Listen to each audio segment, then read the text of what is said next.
Hello everyone, আসসালামু আলাইকুম। নতুন একটি ভিডিওতে সবাইকে স্বাগত জানাচ্ছি। আশা করি সবাই ভালো আছেন, সুস্থ আছেন। আজকে ডাল চচ্চড়ি রান্না করব। এখানে আমি মুগ ডাল আর মসুর ডাল আগেই ভিজিয়ে রেখেছি, তারপরে ধুয়ে কড়াইতে নিয়ে নিলাম। তারপরে একটু পেঁয়াজ কুচি, কাঁচামরিচ, হলুদ, লবণ, একটু ধনিয়ার গুঁড়া, মরিচের গুঁড়ার সাথে টমেটো কুচি দিয়ে লবণ দিয়ে হাতে মাখিয়ে তারপর পানি দিয়ে বসিয়ে দিব। এভাবে ডাল চচ্চড়িটা ভালো লাগে। আমি মাঝে মাঝে এক এক স্টাইলে এক এক রকমভাবে রান্না করি। তাছাড়া আমার বড় মেয়ে বেশি পছন্দ করে এভাবে ডাল চচ্চড়িটা।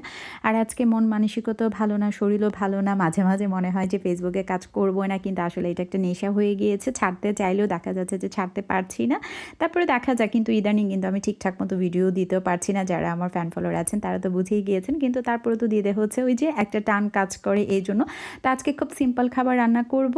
তো আমার ডাল অলমোস্ট হয়ে গিয়েছে। এবার উপর থেকে 3টা ডিম ফাটিয়ে একটু শুকনা মরিচ গুঁড়া মরিচ দিয়ে তারপরে ফোড়ন দিয়ে চুলার উপরে অল্প আঁচে রেখে দিব। হয়ে গেল আমার মজাদার ডাল চচ্চড়ি। তো সবাই ভালো থাকেন, নেক্সট ভিডিওতে আবারও দেখা হয়ে যাবে। আল্লাহ হাফিজ।